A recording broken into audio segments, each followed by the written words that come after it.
This week on BlazerTag, we've got Ben Golliver on the show. True. We talk about our beer bets, this week's lineup, and special event on February 8th at Rock Bottom. Oh, yeah. You will be there. Yeah. Go Blazers. $3 beers.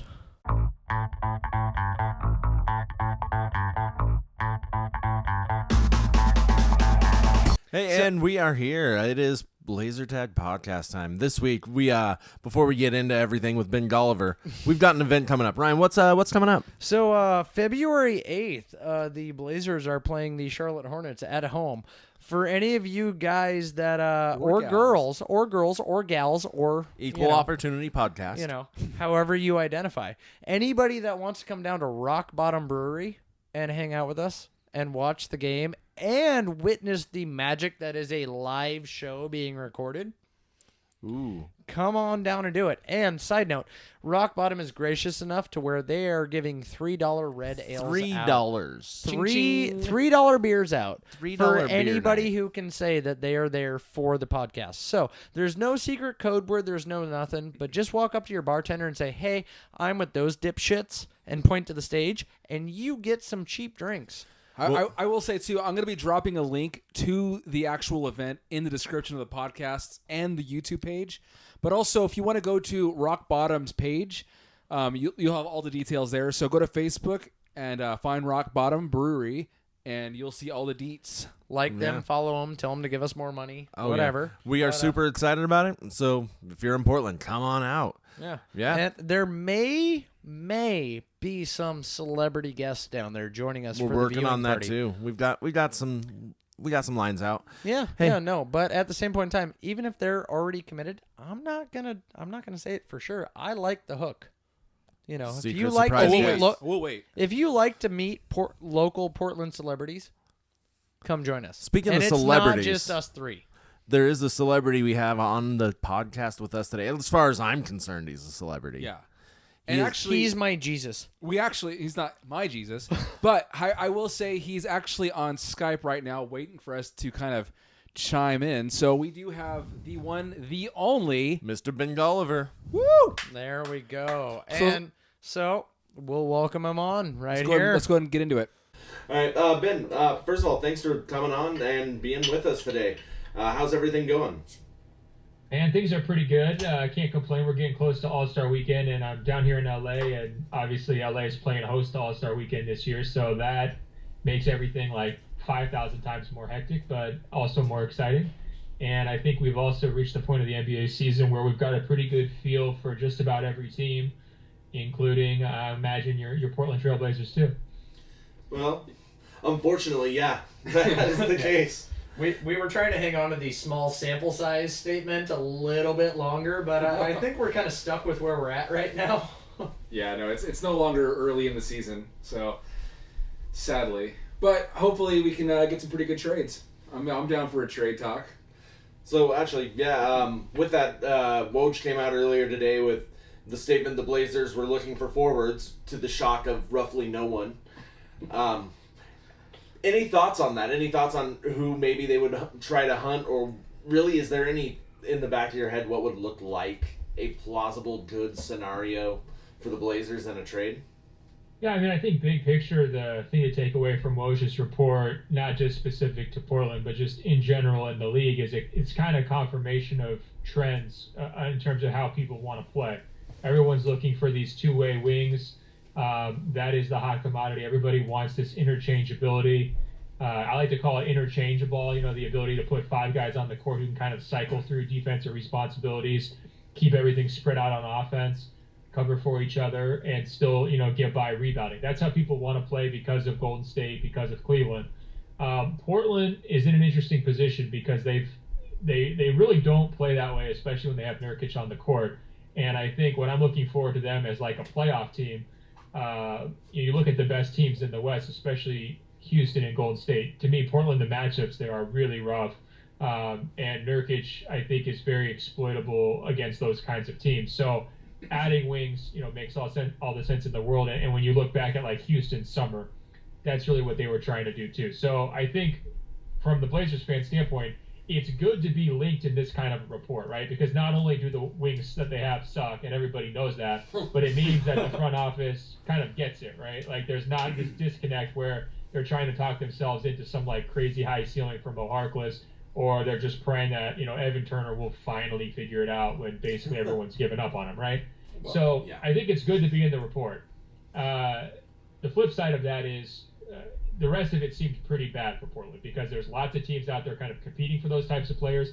Obviously, in this sort of supply-demand market, if there's this much supply, that means the price is going to be really high. Or sorry, if there's this much demand, the price is going to be high. And the question is, how much supply is there even there? And to me, good teams with wings aren't trying to get rid of them. The only wings who are going to be available are going to be guys who are super overpaid or guys who are aging or both, right?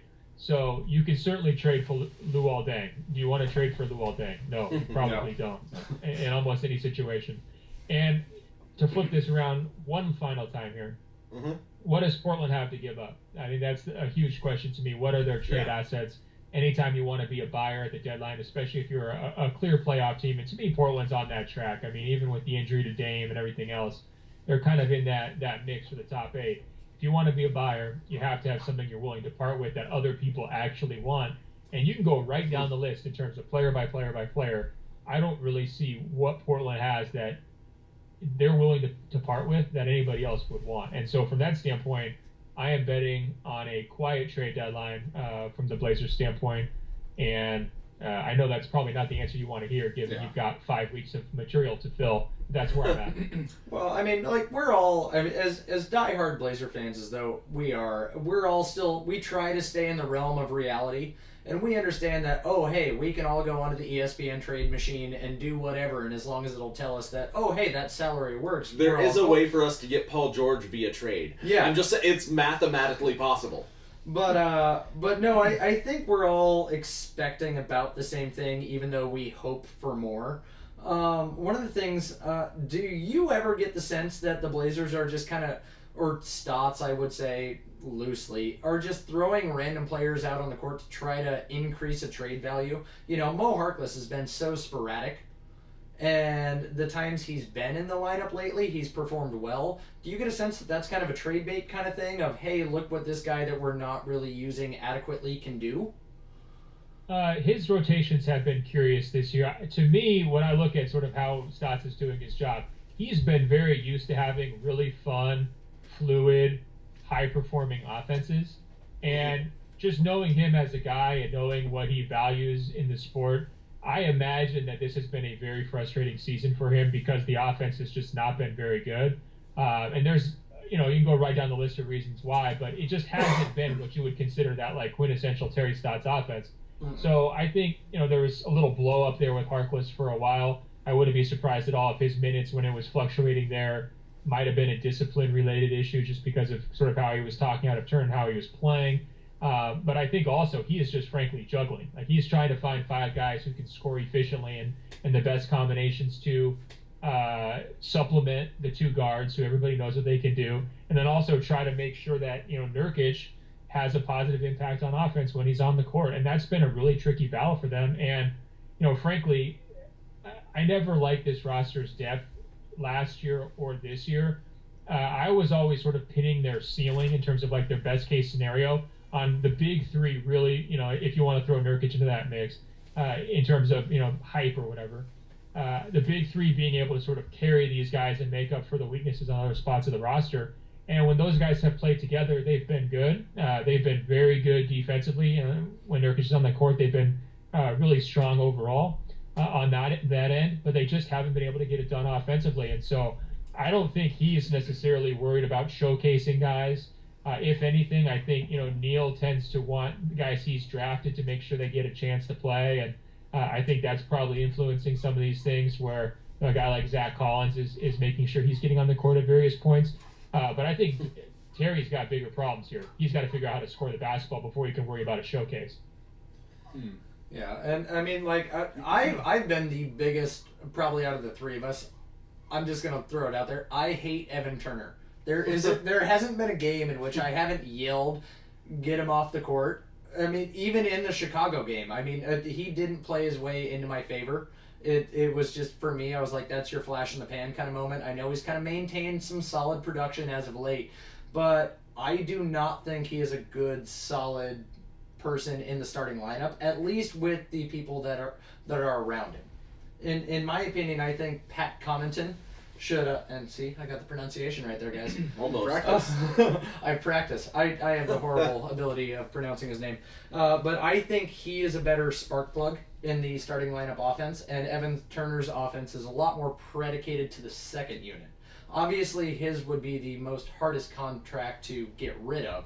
So, I mean, what are your thoughts on? Yeah, to say the least, minus Myers Leonard. What are your thoughts on where Evan Turner should be best utilized in this Portland offense? Yeah, I mean, I think he's best utilized in China, to be honest. There's a Taiwanese team out there that's got his name. For the win. That's too cold-blooded for you guys, but, I mean, let's be real. This is not a plus player. He hasn't been a plus player for years. You could try to hide him anywhere. The book is just out on guys like that. If you're a ball stopper, if you're a tough two-taker, if you're not a three-point shooter, so you're shrinking the court, if you're not this big-time plus defender. And remember when they signed him, that was the whole thing, right? Oh, he's this great defensive player. They tried to really pitch that hard. I haven't seen that. I don't really know where the value comes from him. And honestly, I think he is the type of guy, and this isn't necessarily like a knock on his character. It's a knock on his impact. He doesn't make people around him better. He just doesn't. He has some nice passes every once in a while, but his presence on the court, because he can't shoot and because of the decisions he makes with the ball and also in shot selection, it crimps his team, period. I don't see any way around it, and it doesn't matter how much money he makes. You can't talk yourself into him being better than what he is. Yeah. So to me, they're stuck with him. I don't see any way around it. I didn't like the move when they signed him. I was pretty critical of it at the time. I understood why they wanted to spend the money because of the timing of the contracts, but it was a gigantic mistake, and it's really locked them into a pretty low ceiling, unfortunately, because when you've got three guys on big dollar contracts and he's sort of that third guy, unless that guy fits with your top two guys really well, it's going to be wasted money, and it's going to make it very difficult for you to make the other moves that you want to make. And the tricky thing for Portland is, like, what do they do with Nurkic going forward? Are they going to have enough money to pay him? Do they have to kind of move on from him? Do they try to have to lowball him a little bit, hope that there's not a lot of interest in him? Or do they have to try to shed salary other ways, whether you're dumping Heartless? You saw the Crab move last summer. All of these things, the root cause of these issues is Evan Turner. And everybody knows it. There's not one GM out there who's like, oh, yeah, we're going to be able to be the ones who really make Evan Turner work. And that's a sucker's play, and that's what got them in trouble in 2016. So, with that said, we're in a tight spot, obviously, as far as cap space goes. How are your feelings currently with Neil Olshey? Has the Magic, for a lot of us lately, it's definitely, that move in particular, the Crab move, a lot of it's kind of sparkled away. How do you think Olshey is doing just relative to his peers? Yeah, we've had the debate about who gets fired first, Olshey or Stotts. Yeah, if I was the owner, it would be Olshey. It's tough to do it mid-season when you're in this playoff picture. I've been pretty critical of Olshey going back to when he got hired. I thought he's not a very genuine person, and there's a lot of car salesmen to him. He was talking about needle movers, how he's going to bring in all these needle movers from free agency. Who have we really seen? He's had 5, whatever years it's been. Has he ever really had a major move that wasn't from the draft? And I haven't seen it. You could defend the Nurkic trade for sure, but, almost a year later, the team is better than they were at this point last season, but not in a major way. And so, and when you also look like 4 to 10 in terms of this roster, like the 4th to 10th best players, in terms of playoff teams, that's one of the weakest collections of talent around the league. It just is. And I think when you're gauging GMs, what I look at is how well do they, first of all, land star players, and sometimes that's dumb luck, so you don't necessarily give them credit. But how well do they identify their star players' strengths and weaknesses and build the rest of that rotation around those strengths and weaknesses?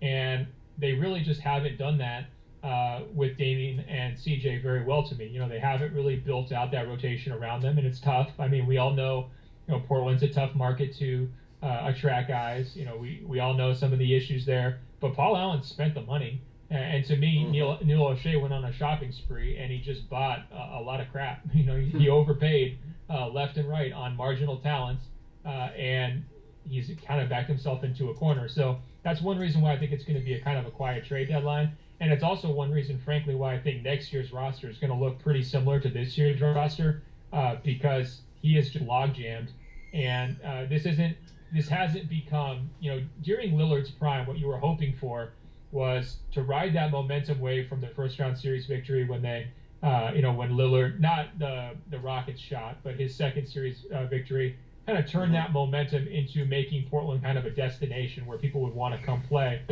And that momentum has stalled. And there's so many other places that are out there, you know, trying to court free agents that are either established contenders or their teams in, you know, high profile markets or whatever, that Portland is just consistently kind of left on the outside in that, you know, grab for talent. And O'Shea pitched himself as this big time mover and shaker, this guy who was going to know all the agents and bring these players in.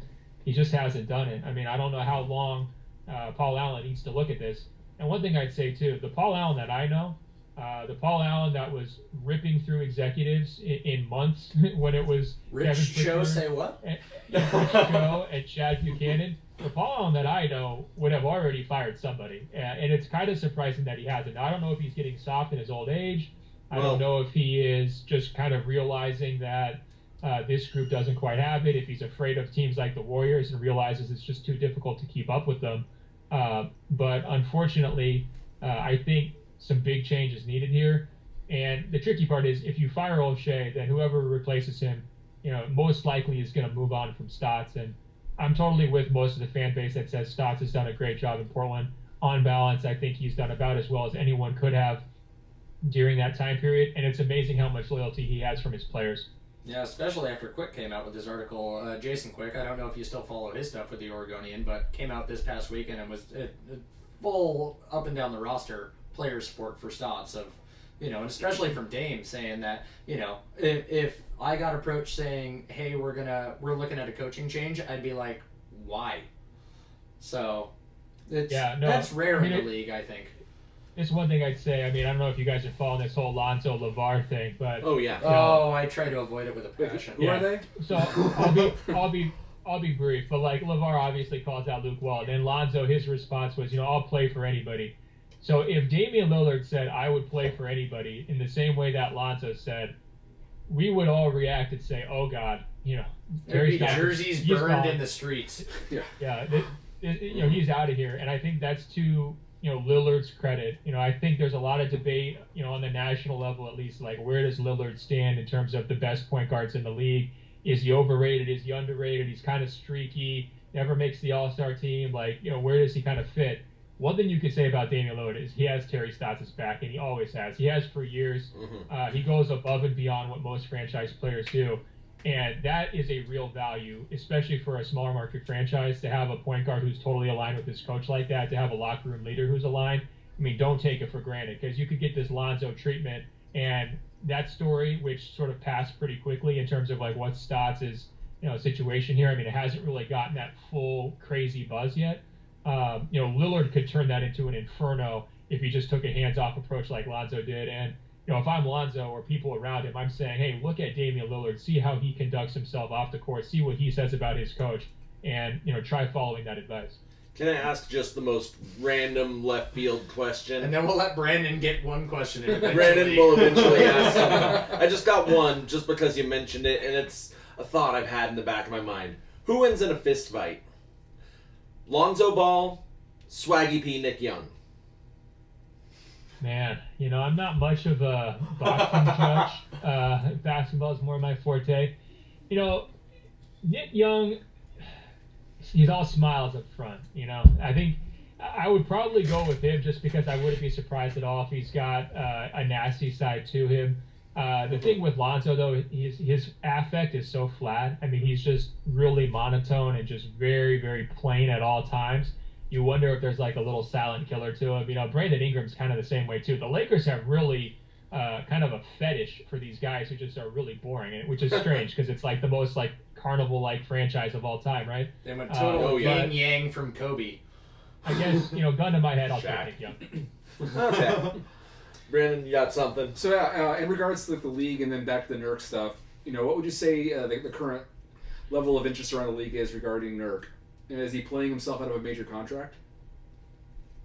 Great question. I don't think he's playing himself out of a major contract, but I think he's playing himself off of, well off of that max number that he was probably hoping for during the middle of Nurk fever.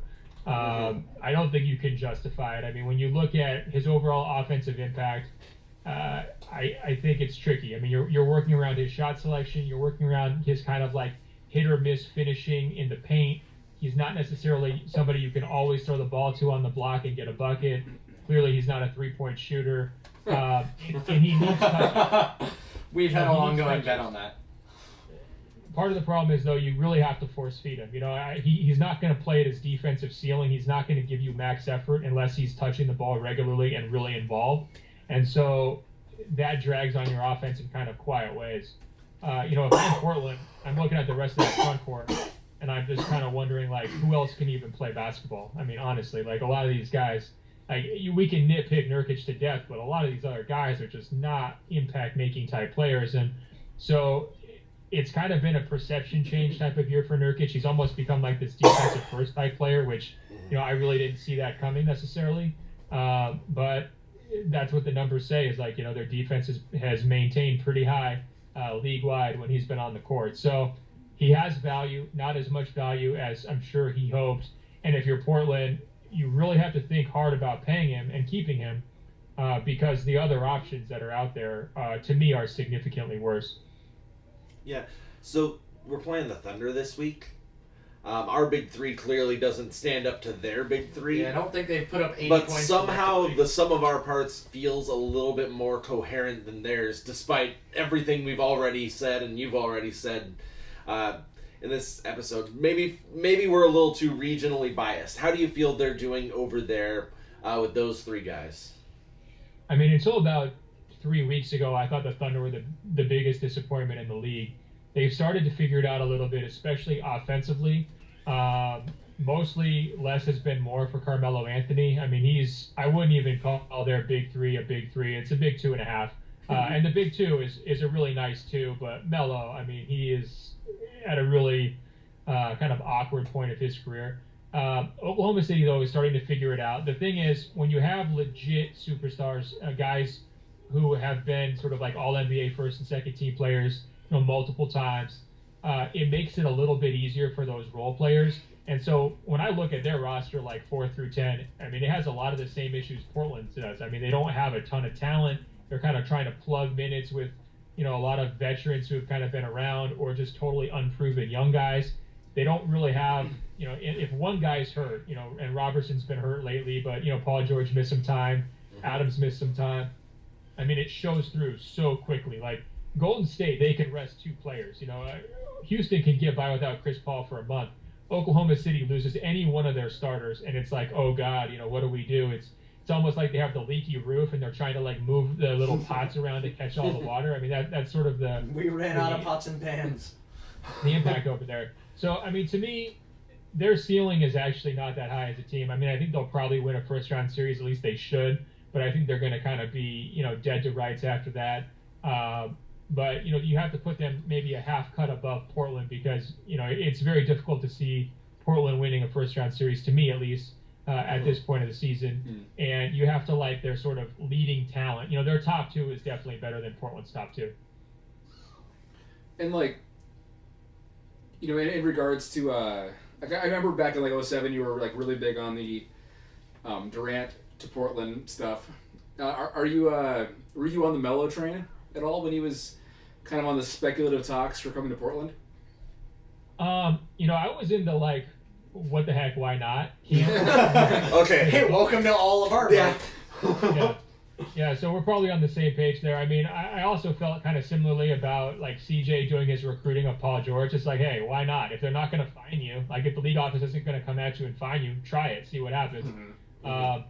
I think they dodged a bullet with the Melo thing because Melo's salary number is really, really big, and fit-wise, I think he probably fits a little bit better in Oklahoma City than he would have in Portland. I mean, you can maybe debate that back and forth, but I think he's going to wind up being a minus in the playoffs. I think teams are really going to pick on him, and he's just not the same guy. It's been a pretty precipitous decline for him these last couple of years, and I was even being generous, like coming into this season. I think we ranked him in like the top 40 for the SI Top 100 because we were under the idea of like, hey, if he played on a bad team, he could still be the alpha dog. And I don't think that's really true anymore. I mean, I think he's best utilized as kind of this spot shooter. And, his shot selection and efficiency this year has been really tough to watch. I mean, Oklahoma City, their best game looks really good, but their inconsistency, the swings and how they play are so wide and really maddening. I mean, it's driving their fan base crazy. You look the other night, they lose to Phoenix. I mean, nobody should lose to Phoenix ever. And it's just 50% of the time.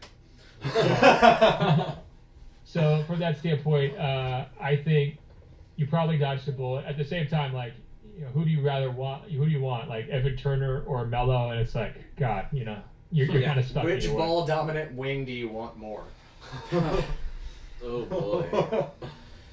So, kind of to bring this back to a local aspect, and for lack of a better term, like your upbringing or rise, we should say.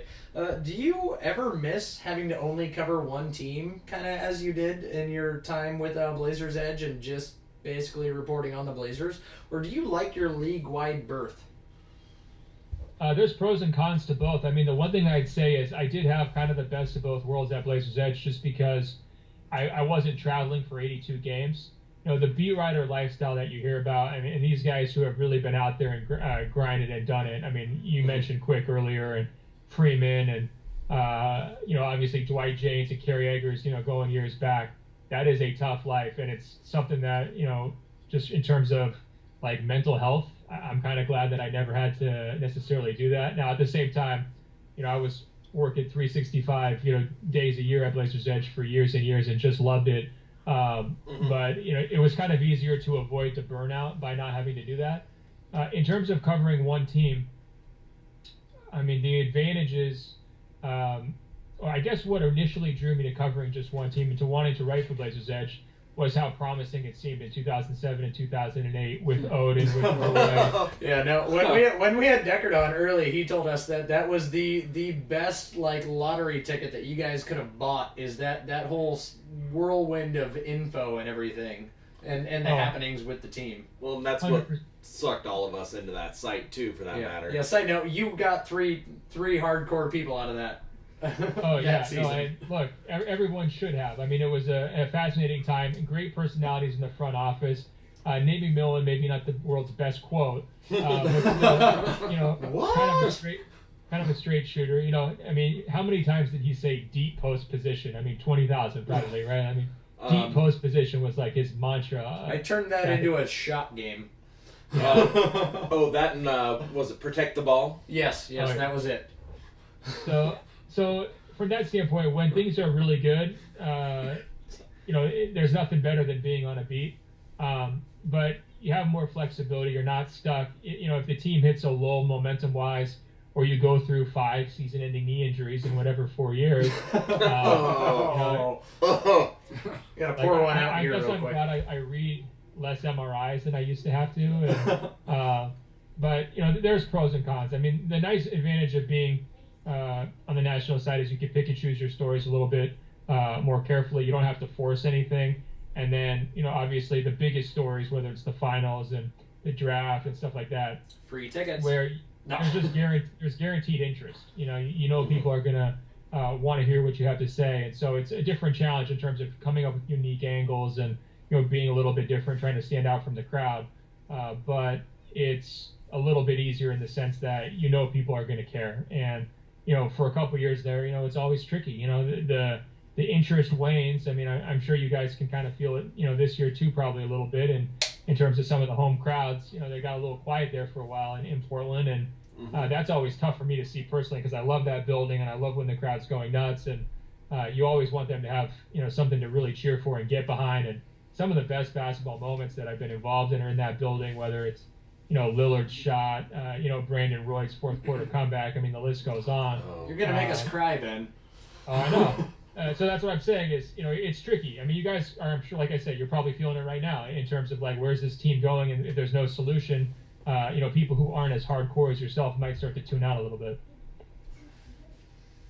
So, used to having been from Blazers Edge, I still notice you get a little bit of a Blazer bent from time to time within your writing. I mean, I'm sure it's a relatively small percentage of what you're doing right now, but I tend to notice more Blazer articles from you than from the typical SI writer or, for that matter, ESPN writer.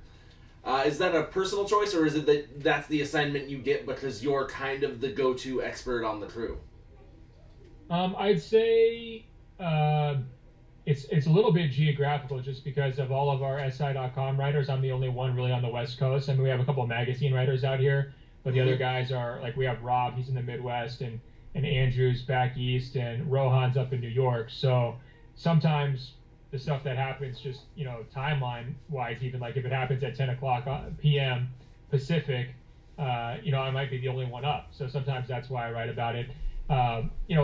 Some of it is just like expense of getting up there to do a story. Like I did that big story on Nurkic to start the season, and it's obviously cheaper for me to go up to Portland for a day than it is for anybody from New York to get out there. So I think some of it is convenience. I did try to write a little bit less about the Blazers for a while after I moved down to LA, just to take a little breather because I had spent so much of my mental energy on the team for a while. But I wouldn't say. I mean, part of it too, frankly, is that we write about the Blazers more than a lot of other teams because the fans care and they'll click the stories, and that does drive things. I mean, there's a lot of teams out there that frankly don't have online fan bases. So unless they have some superstar player driving things, like Milwaukee, for example, if they didn't have Giannis, we're not going to be writing about Milwaukee very much. But they have Giannis, so we write about Milwaukee a ton. Atlanta right now, and I made this joke recently. I mean, they had to put a bar next to their court because they basically have to get their fans drunk to watch the games. And we're not doing a lot of like big features on the Hawks players at this point because they're not very talented, they're not very compelling, and that's just the nature of the beast. But some of it too. I mean, we're the little guy. We don't have 500 people like ESPN does, so we're spread pretty thin.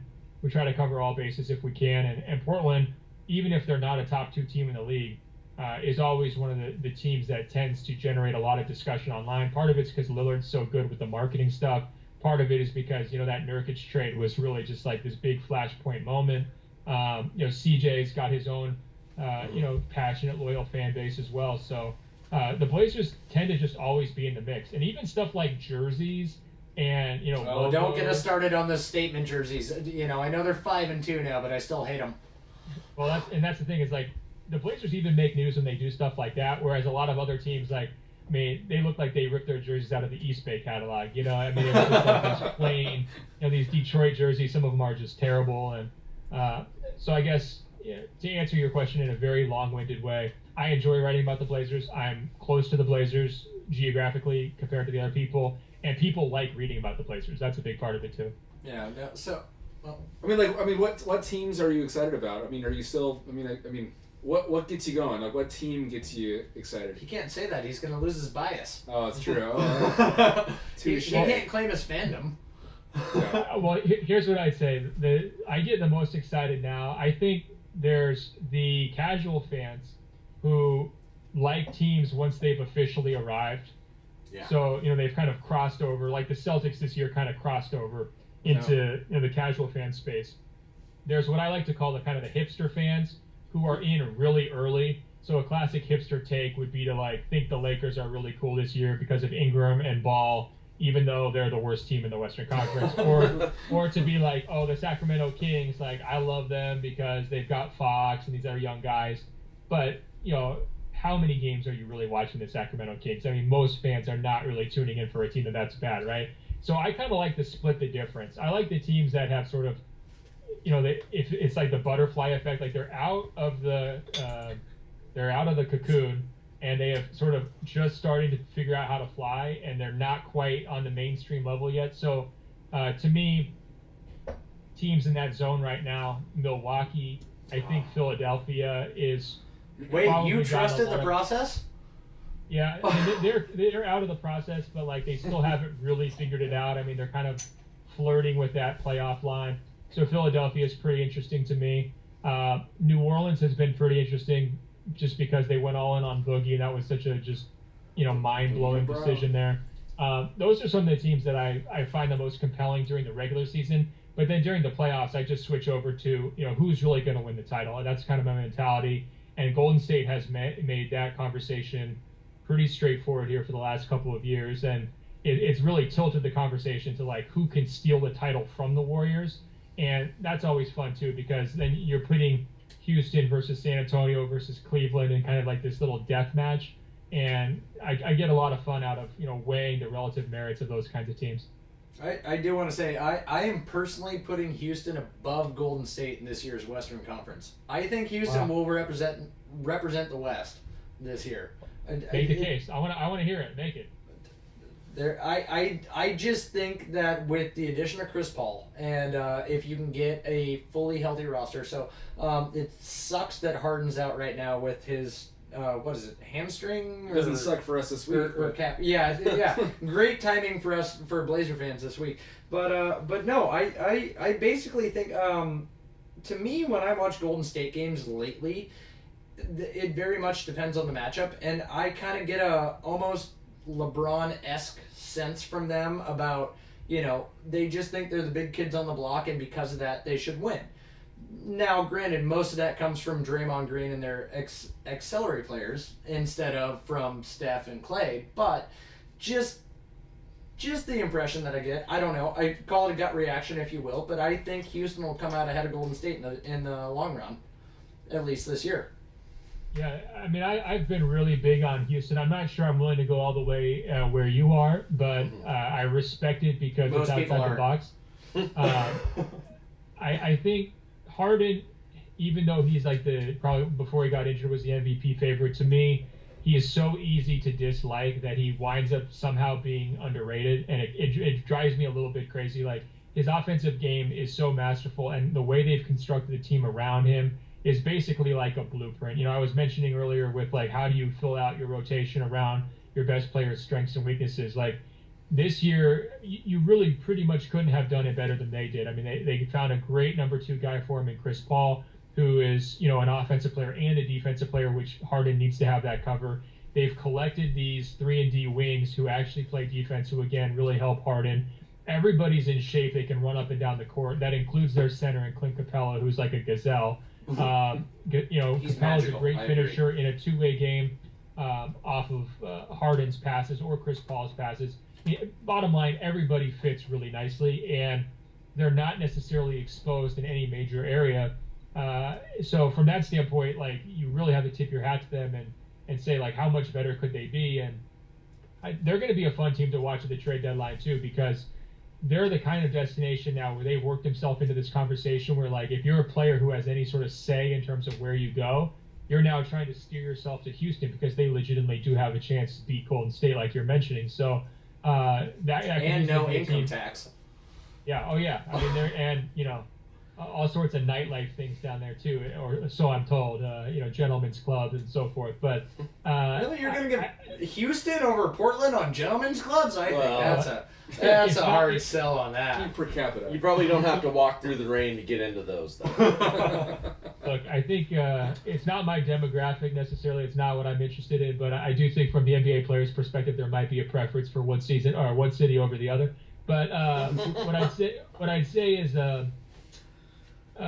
like, Golden State, they've still been in fourth gear this whole way, and so if they take that same mentality to the playoffs, they're beatable. If they kick it up to that 5th and 6th gear, which we know that they have, I don't see it. I mean, I think that they were so dominant in last year's playoffs. I went to a whole bunch of those games. I went down to San Antonio trying to talk myself into the idea that Spurs were going to be able to take care of business down there. Boy, that didn't work out so well for me. I mean, that was a wasted 3 days. And the finals, I mean, honestly, the finals felt over very, very early in that series. Yeah. I mean, everybody points that KD shot in terms of, like, game 3, hits it over LeBron. Obviously, that was a huge deal and definitely a shot of his career. But, like, that series felt over, well before that moment. And unfortunately, like for the rest of the league, nobody really closed the gap with them. I mean, you could argue Cleveland took a step back. Houston did improve this year, and we still need to see some more from them at full strength just because of the Paul injury and now the Harden injury. But outside of that, Boston, I mean, a lot of these teams, to me, they're just kind of fake contenders. So who do you pick? This has kind of been a bit of a debate between us. Who's coming out of the East? I got Boston coming out of the East over Cleveland. Yeah, well, you have much more interesting picks than I do. Again, I'm with you, but look, part of it is that I've been to every final since 2011. That's a rough job, it sounds like. You know who else has been at every final since 2011? It's LeBron. Yeah. And I have a feeling that his streak will continue.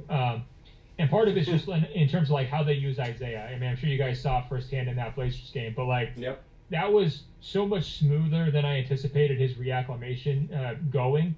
And he is really needed. Like they needed that second ball handler to kind of bounce from LeBron.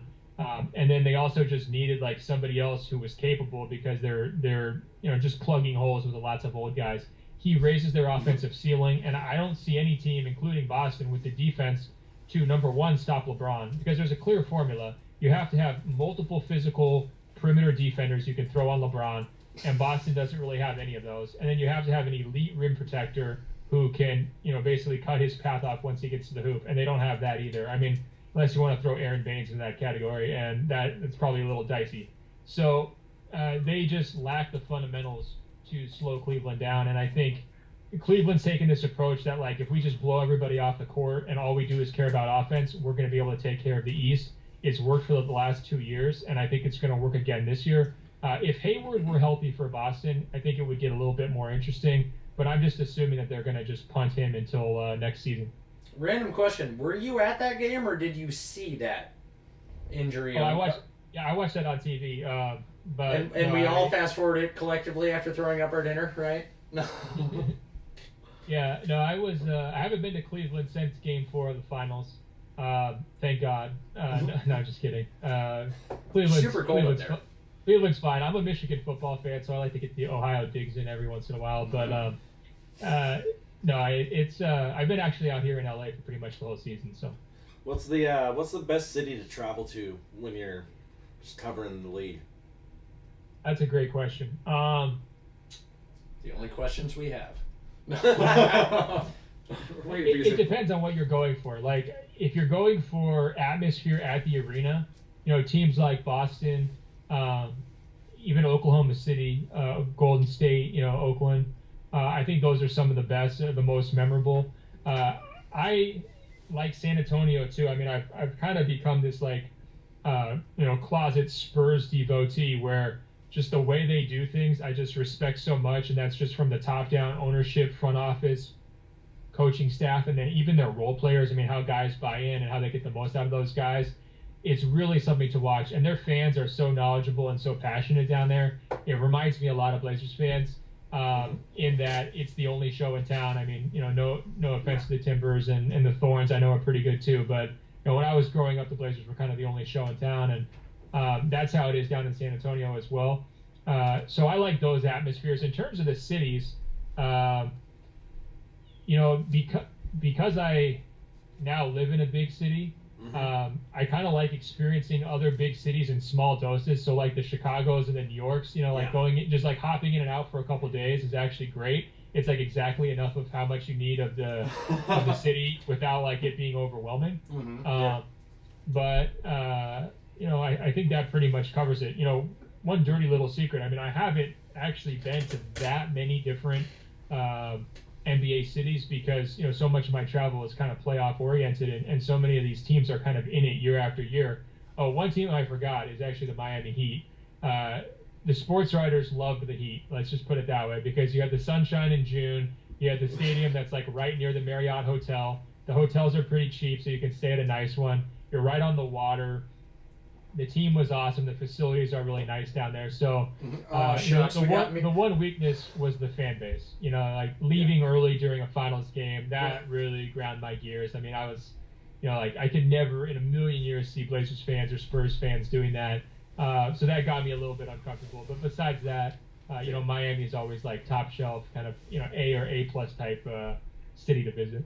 So you mentioned the Spurs. I kind of want to tie this back into a main kind of topic. So I'm gonna take a flyer and say you maybe watched the Blazers Spurs game last night, and try to get your thoughts on that. I mean, right off the bat, I'm gonna say so that was the most LaMarcus Aldridge showing ever.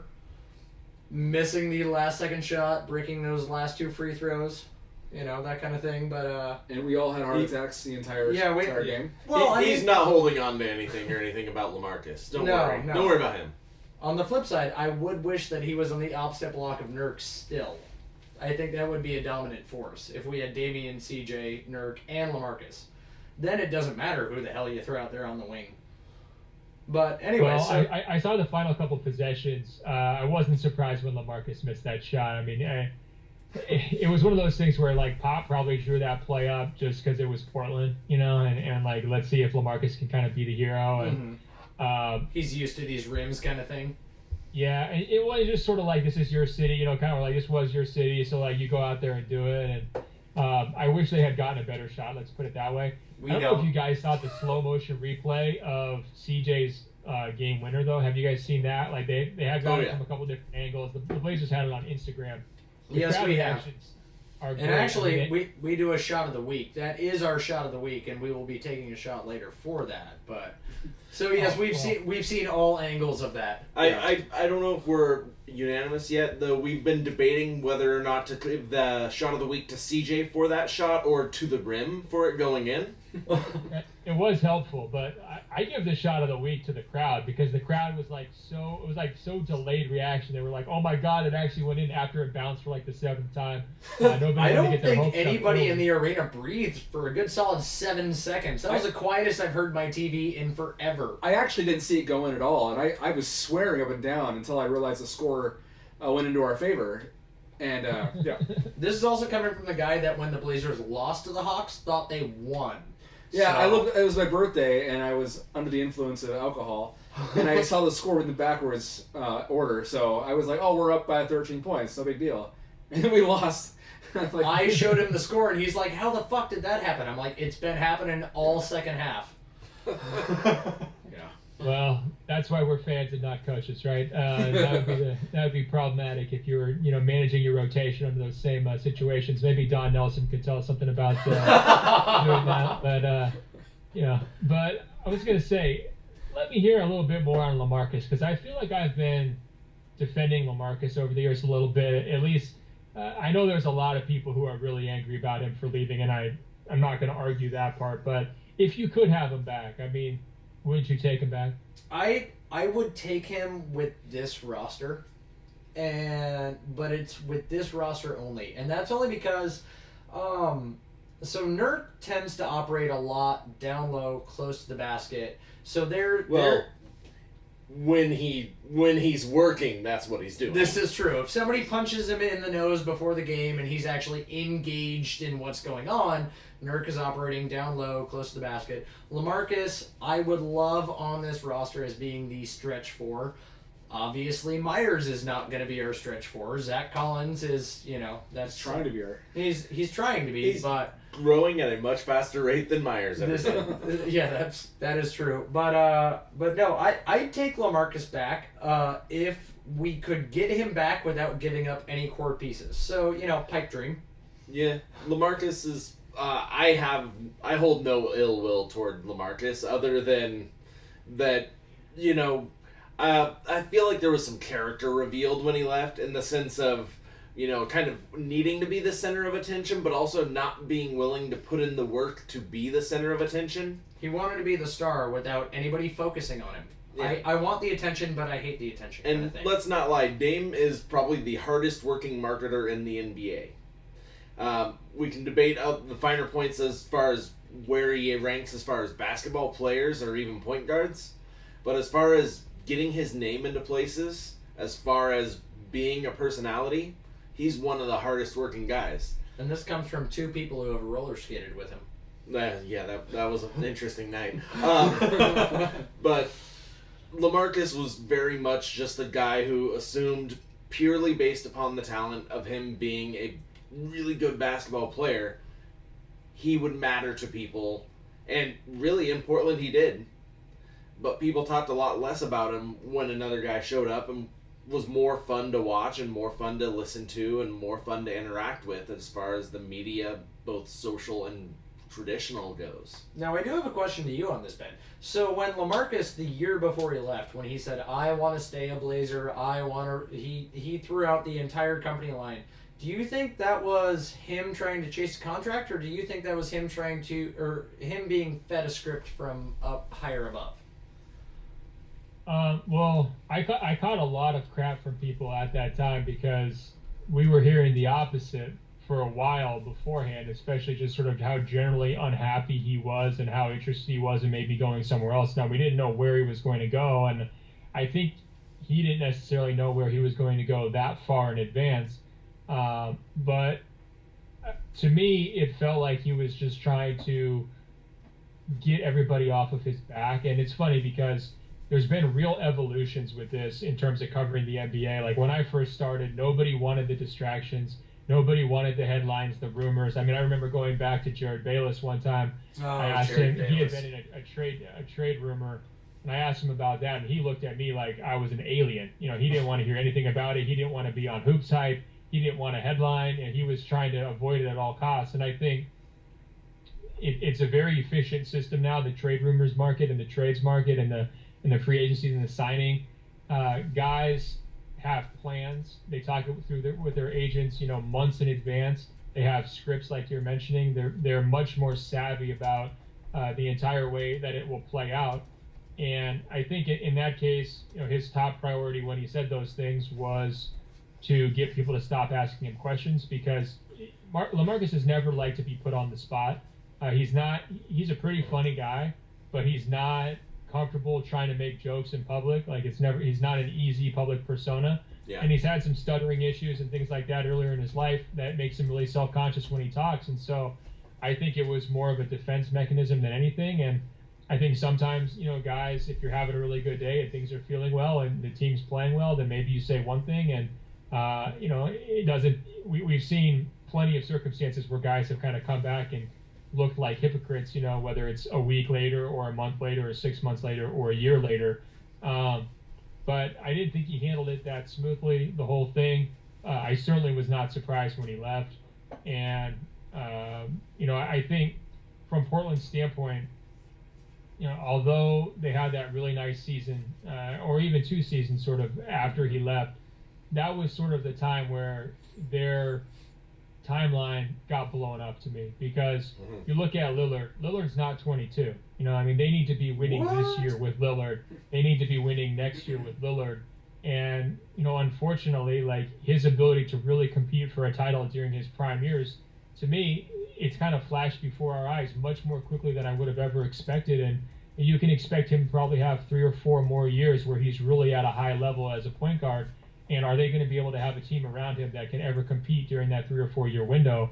I'm not sure they're going to have it. And I think part of the reason why is because LaMarcus left, and it took some of the shine off of the city as a destination for other, you know, big players. And again, it's one of those things that I definitely hold against Solskjaer. It's like, you know, he walked out the door for nothing, and he really was caught without a backup plan, you know, ready to go once Aldridge left. Well, most of that team walked out the door for nothing, if I'm not mistaken, from that year. They just waved the towel and said, "There you go." But and that's tough, because I mean, when that's your best plan to like strip it down and start over in the middle of your point guard as he's sort of like rising to prominence, you know, that's not great. And there's no really, you know, fabulous way of retooling after a player leaves. It's tough. I mean, Oklahoma City went through it with Kevin Durant. Other teams have had to deal with it, and certainly you'd rather be Portland without Aldridge than, say, Cleveland without LeBron the first time he left, and they were just worthless for 4 straight years. I mean, you could barely even watch them. But you do have to wonder, like, well, watched them? You know, what happened there? And did they just let, you know, most of Dame's prime years pass by without, you know, much of consequence? That's definitely been my feeling on this season, is that really, if there's one frustration I have, I mean, I was thinking about this last week. We've been in this season, we've been in this phase where everybody's kind of upset. But, I mean, when we had our preseason, what do we expect from the team conversation, it was very much like, probably gonna be a bright side 5th, 6th seed. Maybe 4th if we're incredibly lucky. And realistically, I mean, we're almost on pace for that. I mean, yeah, probably going to land 7th or 8th because things are getting harder. You know what? They've always picked up at the tail end of the All-Star break. Usually. But that said, we have all these expectations and all these hopes. The real hope that's dashed for me is the hope of Damian Lillard being the best guy. He just has nobody around him to really rise with him. And I mean, I've never been a big CJ guy myself. I love CJ. He's a fantastic ball handler. But I've just never been super high that he should be the number 2 guy. Maybe I'm crazy in that particular way, but I mean, what else are we doing? What else can we do? Yeah, no, I'm with you guys. I mean, that's what I'm saying. I'm a little worried about, what's Dame's legacy going to be? I mean, he's going to have a bunch of franchise records probably by the time he retires, but is he going to have the conference finals trips? Is he going to have, anything else where all NBA first teams? I mean, some of those things seem possible earlier in his career, and it seems to have been fizzling a little bit here. In terms of the CJ question, I like him as a player, definitely. I like his pairing with Damian Lillard. I don't think CJ gets enough credit for how well he plays off of a number 1 guy. That's a really tricky role. Egos come into play all the time in the NBA with guys who are number 2 guys who just say, screw it, I want to be a number 1 guy. I'm not going to, go along and, some guys try to rock the boat, get their own show, whatever it might be. Look no further than Kyrie. So I give CJ a lot of credit for that. But I have the same questions you are, is how good can a team be if those are their top 2 guys? And then, with CJ, how much can you get for him in trade? I mean, I think clearly he's Portland's most valuable trade chip. They're not going to trade Damian, but are you going to be able to get back somebody better if you part with CJ? And to me, that's a little bit questionable, just because his offense maybe hasn't been quite as good as people expected this season, and then defensively, I think there's limitations just with his size. I know the numbers are better this year for sure, but no one's going to accuse him of being an all defensive level player. So it brings me back to what I was saying earlier, which is they kind of feel stuck, and that's why all signs should be pointing to the front office. And if I'm Paul Allen, I'm asking Neil O'Shea hard questions, and I'm not sure he's going to have any answers. I mean, put yourself in Neil's shoes. I mean, what are you going to tell him? Are you going to say, hey, it's going to turn around because guys like Mo Harkless and Myers Leonard and Evan Turner, these big investments, are finally going to pay off? You're going to sound crazy if you say that. And I'm telling him to bring back Armand Johnson. Oh, man. Well, you remember that what they used to say at Summer League, and they called him he's like Nate McMillan was as a player, except he was left-handed. That's what the assistant coaches were calling him at Summer League. So Armand and Nate McMillan had slightly different playing careers in the NBA. Well, only minuscule, I believe. Well, between Bob Whitsitt and Kevin Pritchard and Neil O'Shea, I don't know. I just feel like those are the types of guys, those kind of car salesman-y, action for the sake of action. Can we get a GM from guys. Oklahoma? Those tend to be the guys that get a little too much love as far as ownership is concerned. And I know that we were asking questions and whatnot, but we definitely want to respect your time. I had kind of one question, I should say. Yeah, hit me. Yeah, you had one. That's literally it. Yeah. I have one more question, yeah. More or less, are there any Blazer rumors that you can or will or choose to divulge that we don't know of? I mean, we can shill your website and SI all to Kingdom Come. Just say, check out this podcast and you'll find out information. But well, I'd say there's a couple things going on. One, it's still early, obviously. Two, the Cavs situation here, and I'm sure you guys have been following it, but Portland's not the only team that spent a lot of money. A lot of teams around the league spent a lot of money in that 2016 summer, and the cap has not increased nearly as much as a lot of analysts and GMs expected. So didn't it actually go down, I believe, from projections? Oh, yeah, it's definitely been short of projections. What I'd say, though, is if you go back and look at the grade, the signing grades or the analysis that we did that summer, we were all making the same assumptions that GMs were, that, oh, it's just going to continue to keep going up and up and up and up, and that hasn't happened. So that means a lot of teams are stuck with a lot of bad contracts, which makes trading harder. And then the other thing that's going on is you're really seeing a stratification between the rich and the poor in terms of who can actually compete for a title. The way that a lot of trades happen is that teams believe they have a reason to go for it. You need to have teams that are in Portland's position, or teams in Oklahoma City's position or Denver's position, like that area of the standings where it's like, hey, we really think that we have a shot to take the next step this year. We can go make a conference finals. And I think, unfortunately, especially in the West, that's a really high bar this year. I mean, if you're going to knock out one of those top 3 teams in the West, you really have to talk yourself into it. Like, if you're going to beat one of those teams in a second round series, so that naturally leads a lot of executives to say, okay, well, we're not going to take on money. We're just going to kind of bide our time. One example of that from Portland's past was like the Aaron Aflalo contract, right? Like when they made that deal. Oh, I loved him when they signed him. I hated him when he took the court. Yeah, so exactly. But everybody could talk yourself into that being a move that was worth doing, because why not? You have a good chance here to take the next step into the playoffs. And I don't see Portland in that position right now. And that's not exclusive to them. I think it's mostly, like I said, a matter of the rich and poor, where you've got these 3 teams atop the West that are all really strong. You've got teams in the Eastern Conference. Again, the top 3 teams in the East have kind of separated themselves. They look pretty good: Cleveland, Toronto, and Boston. And if you're in the mix, anywhere from like 4 to 8 or 4 to 9, you're kind of just treading water. You're not necessarily looking to go out there and make a big splashy move. How long do you think Golden State can keep this together? At least with their core, their roster that they have right now. I mean, are they looking at a lot of unselfish players that are willing to cut salary, or are we going to see this team basically implode and be traded off piece by piece within the next 2 years? Well, I'll go back to the Miami example. When I first went down there for that first finals, 2011, I was awed by their entire infrastructure, the Pat Riley factor, the alignment they had between ownership, GM, coach, players. All of it just seemed like, how the heck do smaller market teams, or teams that don't have all these advantages, whether it's market or star power, keep up? I mean, and that is a similar phenomenon in Golden State right now. These guys are sharks. I mean, they have brilliant people at basically every position. They've got an unbelievable culture. The star power that they've accumulated is clearly what stands out, but it's about more than just the star players. In Miami, the only thing that broke that up was LeBron. If he had stayed there, they would have made 7 straight finals.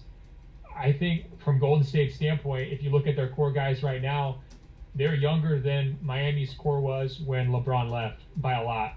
And so these guys, to me, 3, 4, 5 years going forward is possible. And they're also super proactive, and they are exactly what people, want to join. Like, if you're Anthony Davis, what's your wish list? You're stuck in New Orleans. Your life sucks. You're not going anywhere. You can barely make the playoffs.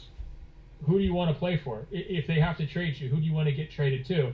Portland floods my last, guess is Golden State would be number 1 on his list, and it would be number 1 on a lot of people's lists. And so the rich get richer is kind of the short way of saying that. Yeah. I don't see an end in sight. As long as Curry's playing on this level, and as long as Durant's playing on this level, they're going to be amazing. That doesn't mean they're unbeatable, but to me, they should be rolling off 60-win seasons here through 2021, 2022. And the other thing too is they're getting a new arena, so they're only going to be printing more money. Oh yeah, I saw that monstrosity that that Kerr was walking through, and he's like, "Oh, this I got to work in this closet," I believe was his quote. Yeah, well, Oracle, for all its loudness and its amazing environment during games, it's a very old and weird arena. Like, when you walk around the bowels of Oracle, you see like posters from like the 2000 All-Star Game and like all sorts of just really weird like memorabilia stuff and like Memorial Coliseum type of stuff. So once they're playing in the Palace in San Francisco, I think that they could take this to an even higher level. And that doesn't mean like 75 wins or 77 wins or something like that, but just in terms of like really being a dynasty, I don't see it ending anytime soon. And it's amazing how little we talk about them on the national level this year for how good they are. because we've already said everything there is to say. So I do have one final question for you before we let you go, / take a pause break to talk with you personally before we interject the rest of our podcast. So if you could have one dream player pairing with Damian Lillard on the Blazer roster, who would you inject? And I'm going to exclude LeBron James just because that's the world's most obvious answer. I think I'd probably, healthy Joel Embiid would be my answer. Because, I mean, you're seeing a little bit of what happens when they have a good defensive center this year. I mean, like I've mentioned earlier. But Embiid, like, his impact is just unbelievable. And then I think they have a really fun two-man game. Embiid makes his teammates so much better. It'd be really scary to see what Damian could do if defenses had to key on Embiid at all times. He'd have such better looks, more opportunities, cleaner looks, better shots, and just a more stable overall environment. He'd be real close to the top of my list. I mean, another guy would be like Kawhi Leonard, healthy Kawhi, just in terms of having that lockdown perimeter guy who can guard anybody along, 1 through 4. He's a nice player you can pair with really any lead guard, not necessarily just Damian, but any guard sort of in that category, like the Kyries or the Isaiah Thomases of the world. And another one that comes to mind, and these are all kind of defensive-minded players, but Draymond. I'm a huge Draymond fan. I think his impact in terms of how he makes people better is huge. Yeah. I've often compared Steph and Draymond. It's sort of like the lion with the little bug on his back. How the mutual beneficial relationship. Where the little bug's eating the ticks, but he's also living off the lion. I mean, the science analogy I'm referring to. One doesn't work as well without the other. And I'm not saying Damian would be as good as Steph if he had Draymond, but Damian would be his best self if he had a player like Draymond who could pull all those things out of him and really balance his game. Great. Well, Ben, thank you so much for coming on. Looks like he's about to die over there. We'll just go to the restroom. I've had to be for 20 And this is not going to be edited out. We're Bob and weave. Bob and weave. We are paragons of professionalism here. I don't know if you've noticed, but we appreciate you coming on. Anything you'd like to plug or anything else that you'd like to just add to the cause before we set you free into the wild? No, just thanks for having me on. Everybody, donate tickets for Blazers Edge Night. The deadline's coming up. Absolutely. I'm sure you guys probably already have. Call the guy Alec at the Blazers. He was really friendly and nice guy. He was really excited about the event. And it's always fun to see the kids get to go there. Otherwise, si.com/NBA. And, I do the Open Floor podcast for SI. You can find that on iTunes as well. That was fast. It was. Thank you so much. We appreciate you, and we will cut the video and audio here. Thanks again to Ben Golliver for coming on. Ben, you're a rock star. We appreciate you. If we haven't said it enough. By the way, it's dreams come true. I mean, when we started out this podcast, we did not ever think that we would just check off bucket list item after bucket list item of talking to our idols. And, Ben, you're on the top 3. Listen, I would definitely put, as far as Blazer-related celebrities I'd like to have a conversation with, this conversation with Ben, I would definitely put it over, the proposed and hopeful conversation we will one day have with Juwan Howard. So there's that. Oh, really? Because I wanted Sean Marks.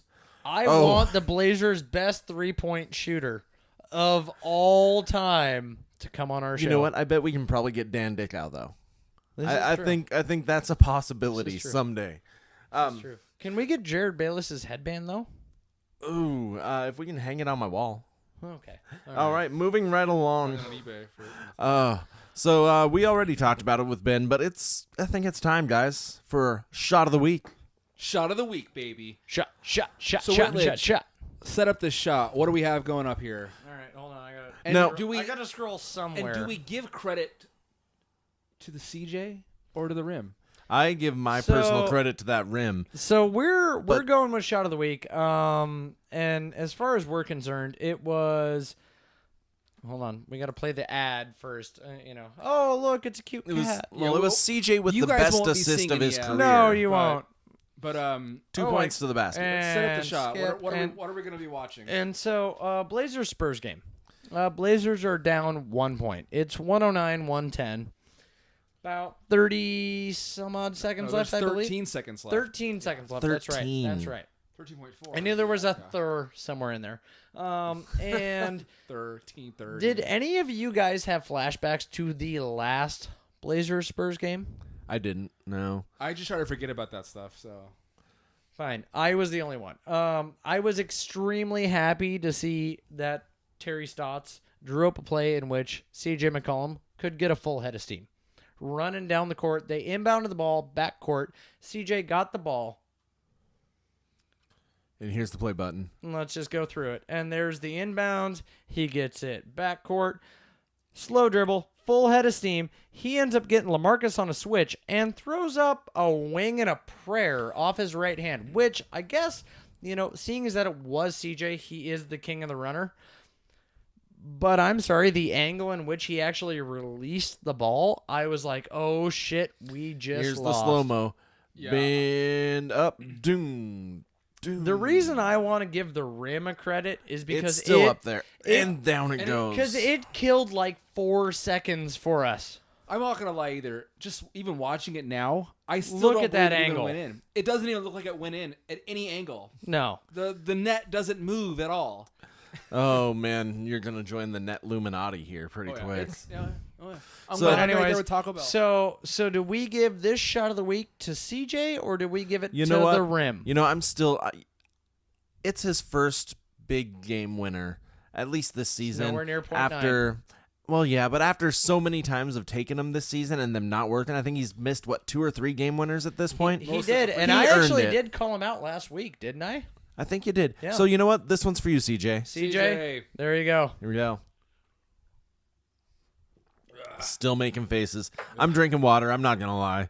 I've mentioned last week. I'm trying to trim an extra, 10, 20, 50 pounds off this frame. I'm actually kind of proud of Brandon at the moment. He held that together.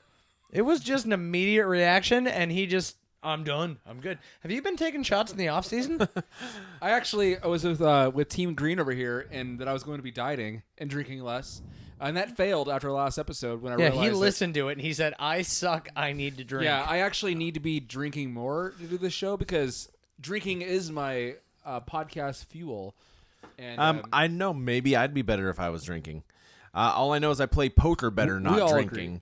Because I went to my monthly poker game this last week where I normally bust out, within a half hour to an hour after the break. I'm normally As you guys in the heard middle here, of the pack. Ryan Green busting out. True. I'm just not much of a poker player when I'm drinking. no pun intended. Second place All this the week, puns. though. Mind you, let's not lie. I went all in like 7 times and got lucky on 5 of those. So At the break, didn't you say that you got a bad beat? What was the bad beat? I want to know.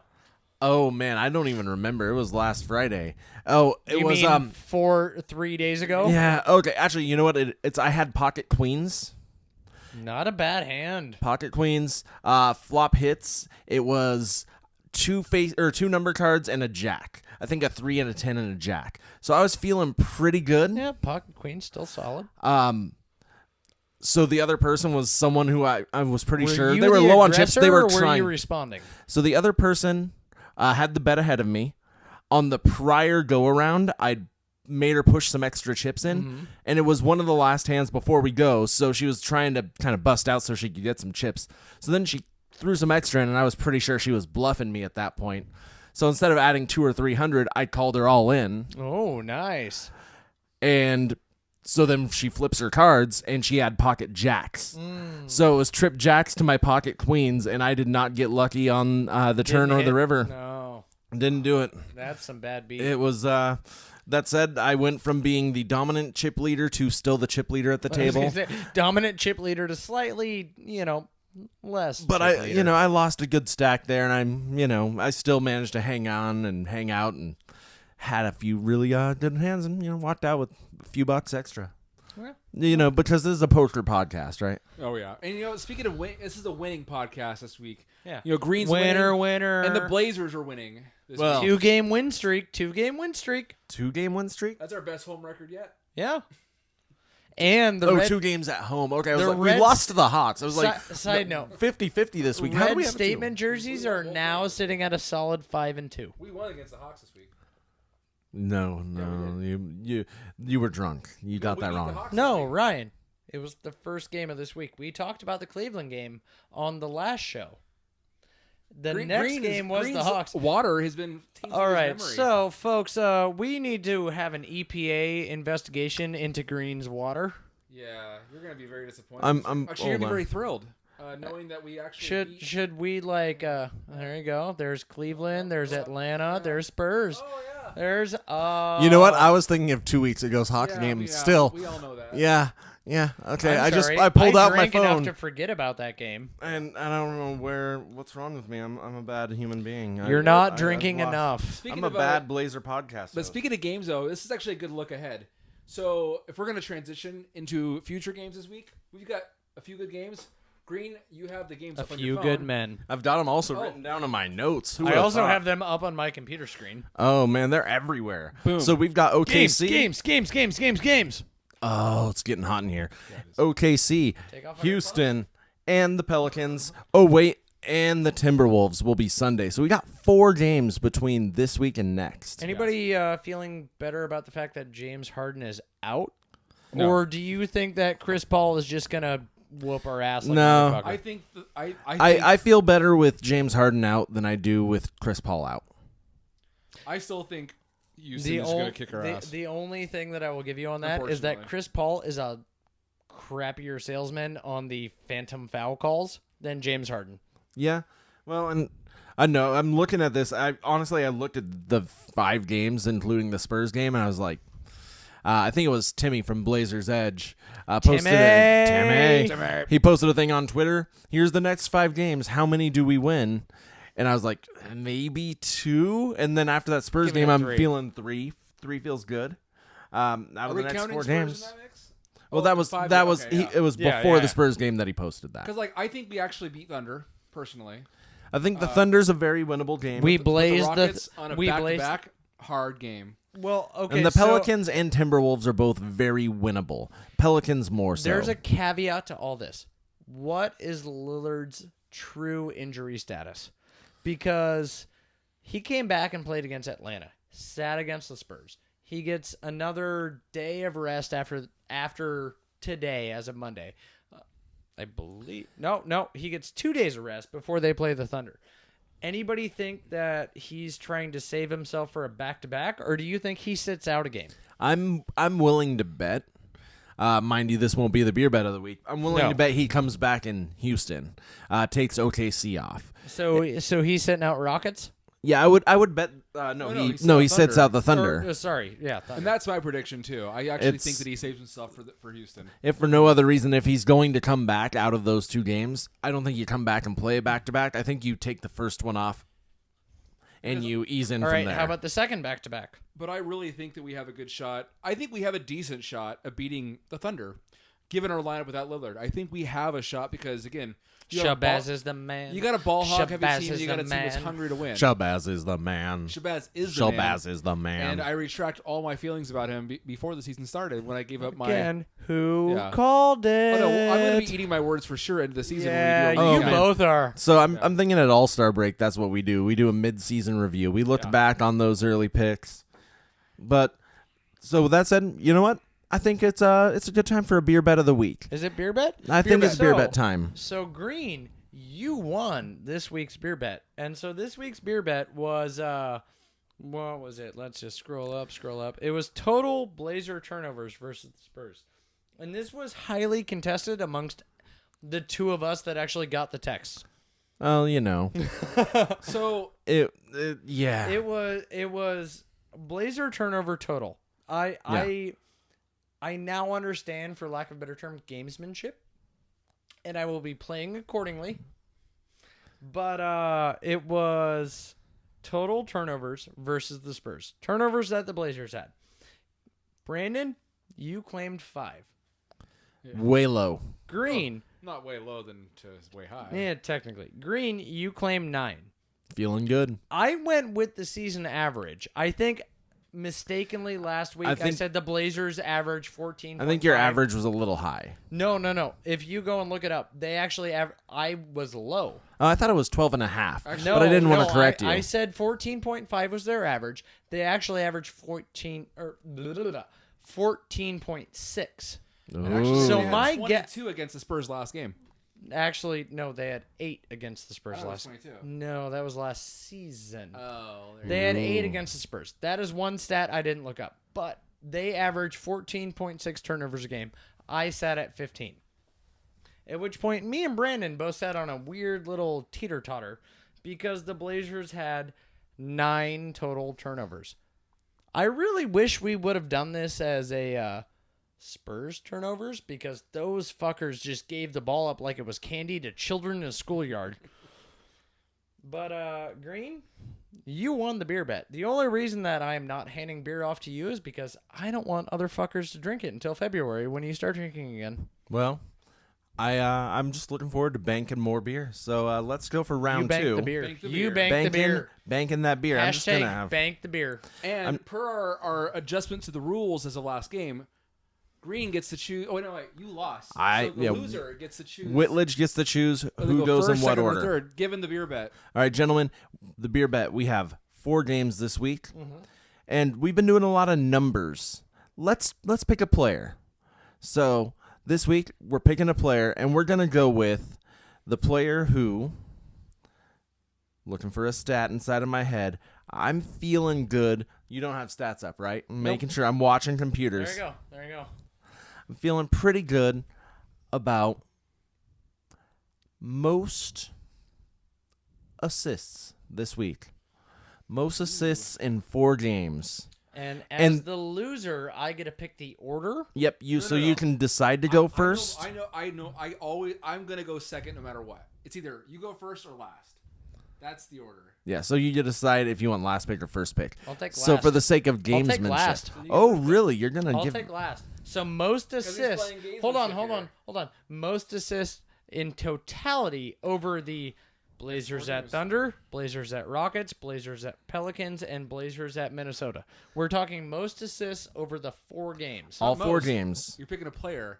Yep, you're picking a player who gets the most assists. Correct. In but, those 4 but it's games over in total. the 4 games. It's a running total. Yeah, running total. So I'll that go last. means it'll be our that'll be the front end of our That's actually text really thread interesting. every day. I'll go last. All right, well, I'm going to take the obvious pick then with Dame missing at least one, if not, well, actually not at least one, but probably at least one, possibly more. I'm going CJ.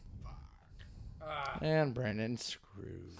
Come on, who else did you think I was going to pick? You're sitting there going, it's going to be CJ, it's going to be CJ. You do know the first time that CJ has had over 4 assists in a game was the last game. Yeah.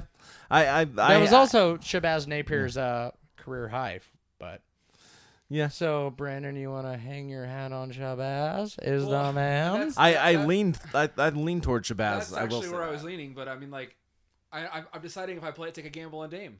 I mean, we don't know how serious his injury is, and damn it. Oh, you know who else would be a good pick?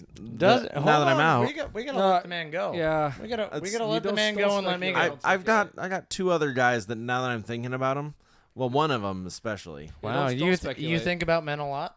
Yeah, I'm thinking about one man, a very You know what? tall man, A very tall black a man. very white man. Oh No, don't speculate. Don't speculate. I'm gonna just go with Shabazz. Doing Shabazz. Yeah, I'm doing Shabazz. So we have CJ, Shabazz. Now this falls to me. So out of those games, So you've got, so you could go Evan Turner coming off the wing. fuck no. I love suggesting that to you. Yusuf Nurkic actually, Fuck when no. when he plays the right game, he'll get 1 or 2 assists a game, and sometimes he'll get hot. Yeah.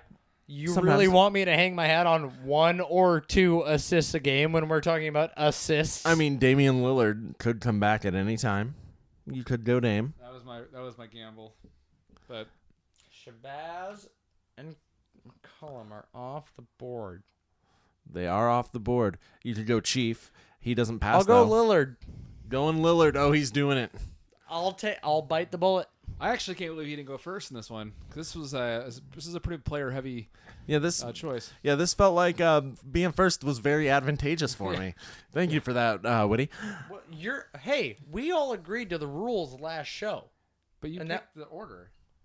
You relinquished first pick. Doesn't matter. I was just thanking you, and would I'm gonna the order appreciate. have changed because my answer probably would have been the same. Would the answers have changed? You would have picked CJ. No, I probably would have still picked Lillard. Then I would have picked CJ. CJ has And then- averaged and then I'd have been stuck 2.2 with- assists a game. I would have picked I CJ. would have picked Nurk over CJ. Yeah. Oh, Either way. interesting. Either way, you guys don't need to hear our inner workings here, but Yeah. or gals. So with that said, I think this has been a very long-winded show. We've had a great interview with Ben Golliver. It was great. Come down, join us at Rock Bottom on February 8th. We will continually plug that. Also, next week we have Josh Dean on the show, a good friend of mine. Very excited. Local comedy guy. Side Comedian. note, I you can't should speak you today. should let him know that his shirtless pics on Google when you look him up. I don't know if that's him, but whoever shows up there, fantastic. That's a solid 8 point. Man. He wants to see shirtless Josh Dean. So Maybe, I mean, we were talking about doing a pantless episode. Maybe we let him be shirtless and the rest of us go pantless. On that note, that's the reason that Brandon hasn't aggressively man-spreaded like he normally does, because that's ripped. Yeah, I got a big crotch for my jeans. Yeah, It's anyway. hard to stuff it all in That's there, happened. isn't it? Yes. So, anyways, with that said, hey, everybody, great show, great week. Thanks Let's for get some listening. wins. Go Blazers. Go Blazers. That bottle is so lame. Baby bottle pop, baby bottle.